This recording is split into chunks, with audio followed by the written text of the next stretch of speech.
नमस्कार, मैं हूँ रविकांत। स्वागत है आप सबका।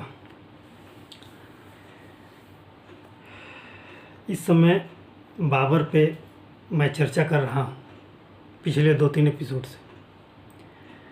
आज बाबर पर ये आखिरी एपिसोड में कर रहा हूँ आपसे। बाबर जुझारू तो था। बाबर की एक ख़ास विशेषता थी कि वो विद्वान भी था।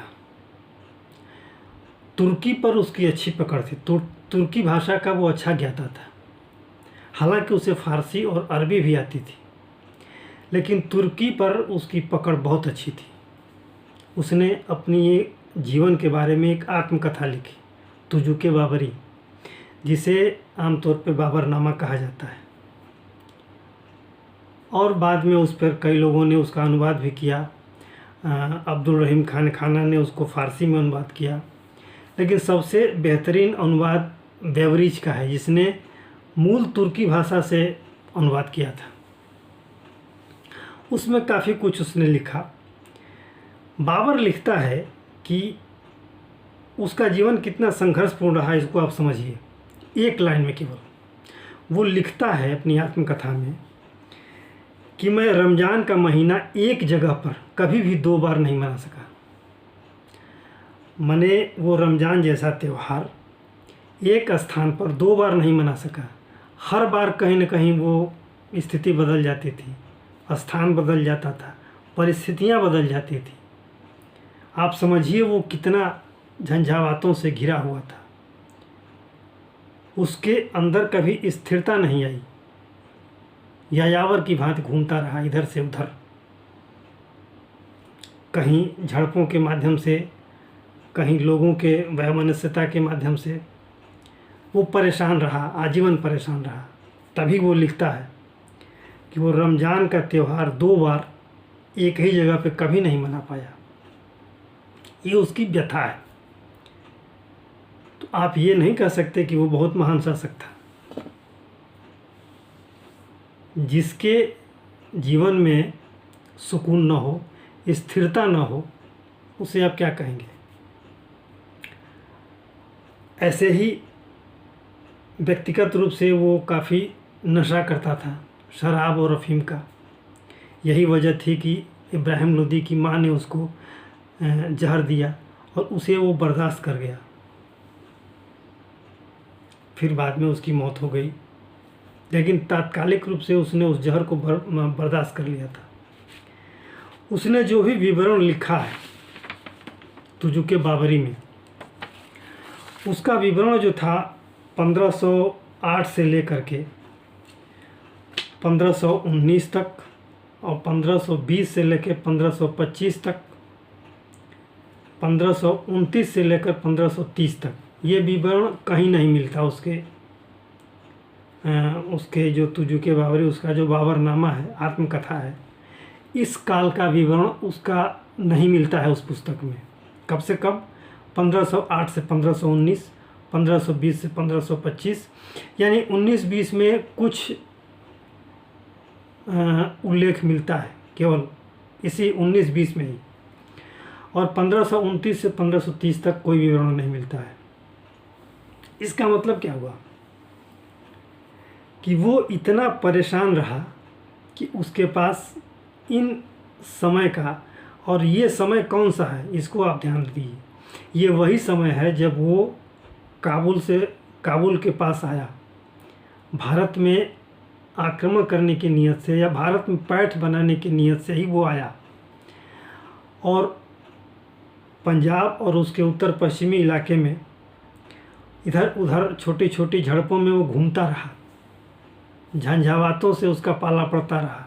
ये वही समय है 1508 से 1519, 1520 से 1525, यानी एक तरह से मोटा मोटी समझिए 1508 से लेकर के 1525 तक वो बिल्कुल अव्यवस्थित रहा। उसको सुकून से कुछ दिन, कुछ रातें बिताने का मौका नहीं मिला। ये वो दिन थे। बीच में 26 से 28 तक उसने कुछ लिखा है भारत के बारे में, जो आमतौर पर भारत के लोगों के बारे में लिखा है। वो कहता है कि यहाँ की जलवायु गर्म है, यहाँ के लोग कपड़े कम पहनते हैं, यहाँ की महिलाएं एक ही कपड़े से पूरे शरीर को ढकती हैं, यहाँ के पुरुष, वो धोती को लंगोटी कहता था, यहाँ के पुरुष लंगोटी पहनते हैं जो दोनों टांगों के बीच और कमर में फंसा के बांधी जाती है। यहाँ के लोग हाथ में दीपक लेके चलते हैं, यहाँ के लोगों के पास मशाल नहीं है।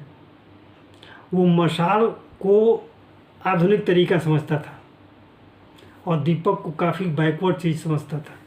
हाथ में दीपक लेके जलाना वो उसे काफ़ी पिछड़ापन लगता था। इससे वो ये कहता था कि यहाँ के लोग अधनंगे घूमते हैं और अच्छे तरीके का भोजन नहीं करते।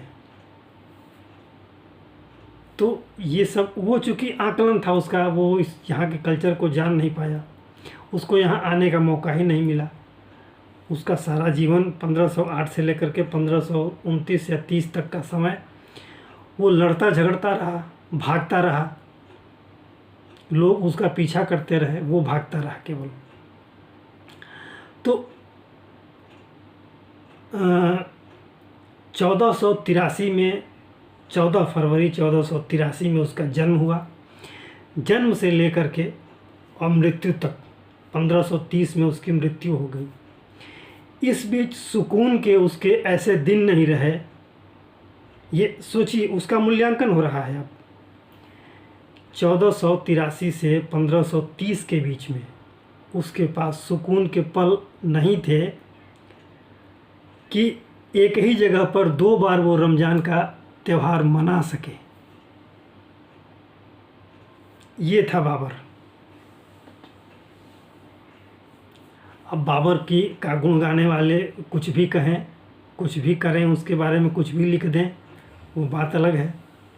लेकिन जैसा कि उसकी आत्मकथा से महसूस होता है, वो यही महसूस होता है कि अंत तक वो भारत को जान नहीं पाया, भारत को समझ नहीं पाया और भारतीय शासकों की शक्ति को नहीं समझ पाया। उसके पास तोपखाना था, लेकिन फिर भी वो भारत के जो सैनिक थे, तलवारबाज थे, भाला और तीर धनुष चलाने वाले थे, जो घोड़े की पीठ पर बैठ करके और दोनों हाथ से हथियार चलाते थे, उनसे डरता था वो। तोप होने के बावजूद भी उनका सामना करने का साहस नहीं था। इसीलिए उसने धर्म युद्ध का नारा दिया और धार्मिक दृष्टिकोण से इन युद्धों को लड़ा और धोखे से जीता, छल और फरेब से जीता। वो जानता था कि आमने सामने के युद्ध में तोप भी इन राजपूत शासकों का कुछ नहीं बिगाड़ सकती। तो उसने छल की नीति से अपनाई, पीछे से वार कराया, जिसे तुलगमा पद्धति कहा जाता है। उस पद्धति से उसने विजय हासिल की। वो भी विजय अस्थायी नहीं रही। वो कभी शासन की पद्धति को समझता नहीं था। कर की व्यवस्था कैसी होनी चाहिए, प्रशासनिक ढांचा कैसे विकसित किया जाना चाहिए, उसे नहीं पता था। इसीलिए वो एक अस्थायी राज्य स्थापित नहीं कर पाया। और उसका पुत्र हुमायूं, वो भी यायावर की तरह घूमता रहा। उसे भी सत्ता नसीब नहीं हुई। जीवन के कुछ समय वो शासक बना। इसका हम अलग से वीडियो अगले एपिसोड में बताएंगे आपको, हुमायूं के बारे में, और कैसे मुग़ल सत्ता पहली बार मजबूती से कैसे स्थापित हुई, कब स्थापित हुई और किसके शासनकाल में, ये हम अगले एपिसोड में चर्चा करेंगे। आज के लिए इतना ही। आशा है आपको ये वीडियो अच्छा लगा होगा। आपसे अनुरोध है कि आप इसे लाइक करें, शेयर करें और सब्सक्राइब ज़रूर करें, ताकि ऐसे वीडियो और बनाने का उत्साह बढ़े। धन्यवाद।